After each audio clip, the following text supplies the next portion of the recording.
പിള്ളേച്ചാ ഇതാ വഴിയല്ലേ? ആത്തണ്ടായിരുന്നു പരിപാടി. അമ്പലത്തിലൊരു വഴിപാടിന്റെ കാര്യം പറഞ്ഞു. വഴിപാടായിരുന്നല്ലോ, നല്ല കാര്യമായിട്ടായിരുന്നല്ലോ. തോന്നിയസം പറയരുത്. തോന്നിയ ദിവസം കാണിച്ചിട്ട് ആ പാവം ജവാന്റെ ഫോട്ടോയില് മാലിട്ട് ചന്ദനത്തിലെത്തിക്കണോ അല്ലേ? പുരുഷേട്ടനെങ്ങാനും അറിഞ്ഞാ പിള്ളേച്ചന്റെ ഫോട്ടോയില് മാലിട്ട് ചന്ദനത്തിലെത്തിക്കേണ്ടി വരും. വീട്ടിൽ വെച്ച് ചതറിക്കും. നാട്ടുകാരെ വിളിച്ചു കൂട്ടിട്ട് മോൻ എന്ത് കിട്ടും? എനിക്കൊന്നും കിട്ടില്ല, പിള്ളേച്ചന് കിട്ടും. നല്ല അസല് പൊതുക്ക്, വലിയ നിലവിലുള്ള ആളല്ലേ, എല്ലാരും ഒന്ന് അറിയട്ടെ എന്ന്. നീ എന്റെ മാനം കളയരുത്. നിനക്ക് എന്ത് വേണേലും ഞാൻ തരാം. എന്ത് തരും?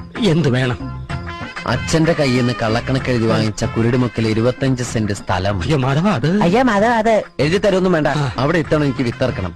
അതെന്റെ ഒരു മോഹം. ഞാൻ പടവല് വിട്ടിരിക്കുക. ആയിക്കോട്ടെ, അത് വിറ്റ് കഴിഞ്ഞാൽ എനിക്ക് വിത്തറക്കാലോ. ഇറക്കാം. ഉറപ്പാടാം. പോകാൻ വരട്ടെ. ഇതൊക്കെ മറക്കാതിരിക്കാൻ ഞാനൊന്നും കൂടെ തന്നാലോ? വേണ്ട, ആരും കാണൂല. വേണ്ടെന്നേ.